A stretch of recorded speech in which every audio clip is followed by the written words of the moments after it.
Assalamualaikum warahmatullahi wabarakatuh. Alhamdulillah, salatu wassalamu ala rasulillah, amma ba'd.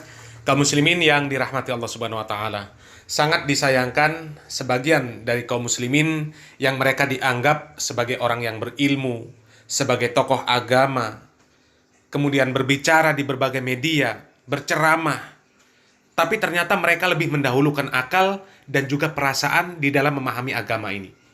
Sehingga ketika ada dalil-dalil yang sahih pun yang berbicara tentang sesuatu di dalam agama ini, akhirnya mereka tolak karena mereka anggap itu bertentangan dengan akal dan pikiran mereka. Contoh, orang tua Nabi masuk neraka. Nggak usahlah pakai dalil Quran. Bapak Ibu terima nggak orang tua Nabi masuk neraka? Nggak usah dalil hadis. Terima nggak dibilang orang tua Nabi masuk neraka? Nalar mudahnya, kok bisa kita yang tidak ada hubungan dengan Nabi bisa dapat selamat gara-gara Nabi? Bapak ibunya sumber dia lahir dari situ, nggak bisa selamat. Saya ulang, bapak ibu Nabi menjadi asal keturunan Nabi masuk neraka. Kita nggak ada hubungan dengan Nabi bisa masuk surga.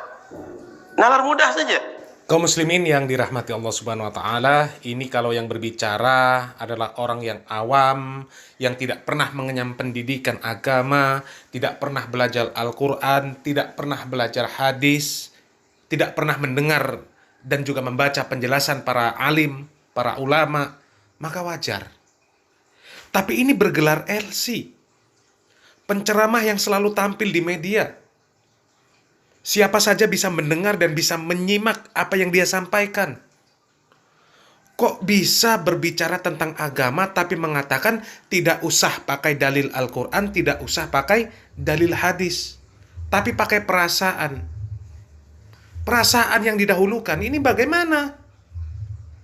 Kalau perasaan yang didahulukan, tentu akan banyak syariat agama ini yang bertentangan dengan perasaan. Seharusnya ketika ada yang berbicara apapun tentang agama ini, yang ditanya dalilnya. Ada apa tidak dalilnya? Bukan perasaan yang ditanya. Bagaimana perasaan bapak? Bagaimana perasaan ibu?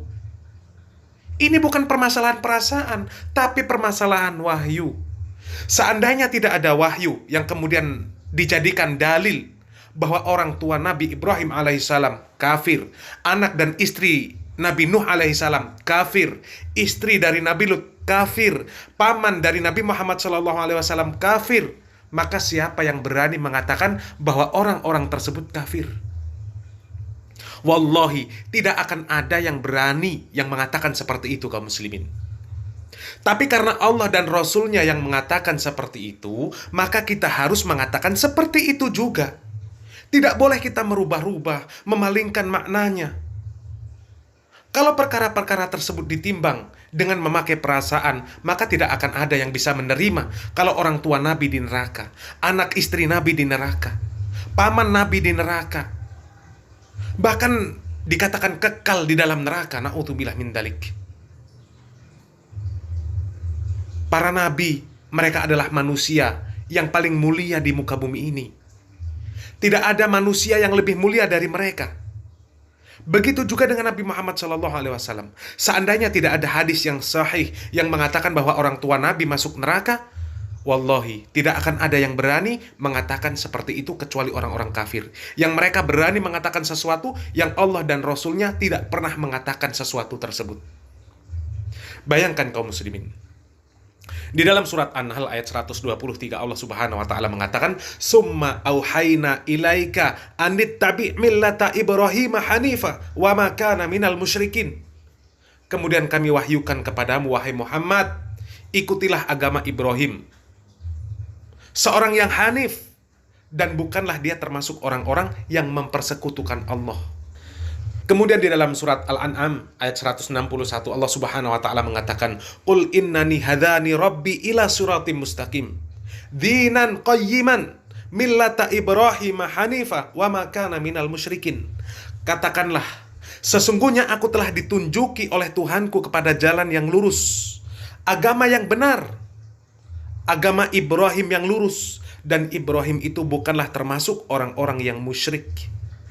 Nabi Muhammad SAW diperintahkan oleh Allah Subhanahu wa taala untuk mengikuti milah Nabi Ibrahim.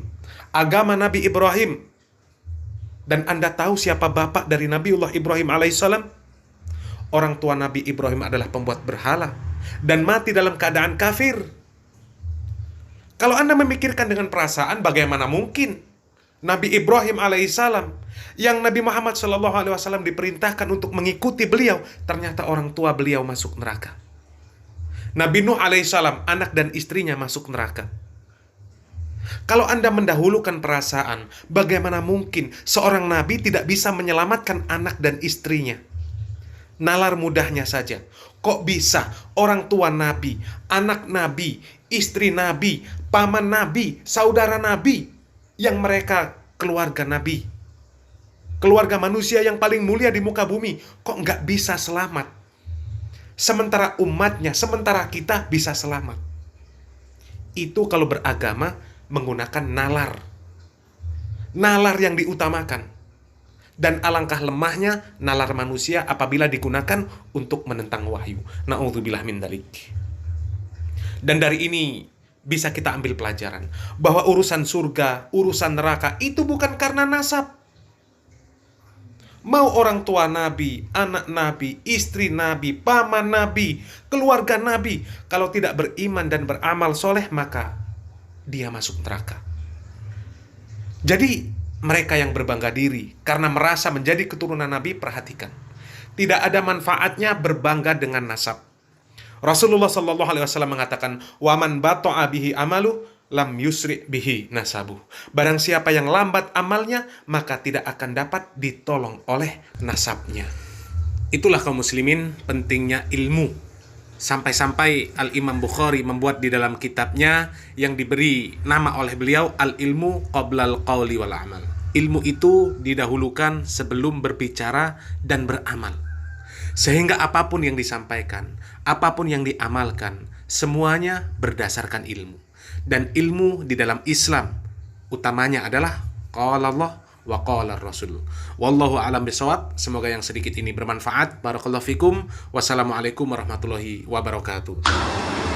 Saya lihat di hadis Sahih Muslim, ayat Nabi SAW masuk neraka. Ayat Rasulullah SAW masuk neraka karena kafir, bukan Islam atau musyrik. Islam tapi juga menyembah berhala. Ayah Nabi Muhammad SAW Abdullah yang berarti hamba Allah. Mohon penjelasan. Sudah sering saya jelaskan ini. Itu hadis Nabi. Kita nggak bisa lagi meragukan masalah itu. Hadis riwayat Imam Muslim. Nabi SAW mengatakan pada seorang sahabat, ayahku dan ayahmu di neraka. Nah, begitu penyampaiannya. Ya sudah, kita terima apa adanya kan. Kita tidak pernah bertemu dengan Nabi SAW. Kita tidak pernah bertemu dengan ayahnya Abdullah. Kita nggak tahu. Tapi Nabi SAW wajib kita imani kenabiannya. Dan beliau telah menyampaikan tentang ayahnya. Kalau kita sayang dengan ayah Nabi SAW, Nabi SAW lebih sayang kepada ayahnya daripada kita. Tapi Nabi yang sampaikan itu kan. Sekarang ada orang mengalihkan makna, mengatakan yang dimaksud dengan abi wa abuka finnar dalam hadis Muslim, ayahku dan ayahmu di neraka, itu bukan ayah, maksudnya itu adalah paman. Bagaimana bisa lafaz bahasa Arab jelas ayah diganti dengan paman? Ya, sulit sekali gitu kan. Nggak mungkin ini terjadi. Dan karena diambil dari perkataan juga bahwasanya Azar bukan ayahnya Ibrahim. Padahal ini pendapat yang syadz, yang ulama-ulama tafsir tidak pegang ini. Ya, itu. Yang dipegangi memang kata ab itu adalah ayah. Di mana-mana begitu. Sudah jelas gitu kan maknanya. Dan ini sama sekali berapa kali saya ulangi, sama sekali tidak mengurangi kedudukan Nabi Muhammad SAW. Sama sekali. Beliau tetap mulia, gitu kan? Beliau mulia, para keturunan yang beriman dengan risalah beliau juga mulia, semuanya mulia. Tapi yang dikatakan dicap kafir oleh beliau ya kafir. Kita nggak bisa bilang apa-apa. Memang sudah begitu ya. Hukum syar'inya ini bukan direkayasa, dan kita tidak bisa berbicara syariat dengan perasaan, nggak bisa. Hukum Allah ya hukum Allah. Kalau kita mau pakai perasaan, banyak yang kita tolak hukumnya Allah tuh. Memang nggak bisa kan? Kenapa harus ada sholat malam? Kenapa nggak tahajud pagi aja? Loh, Allah maunya begitu. Gimana? Nggak bisa sudah kan gitu. Udah hukumnya Allah Subhanahu wa taala. Jadilah orang yang beriman yang benar gitu.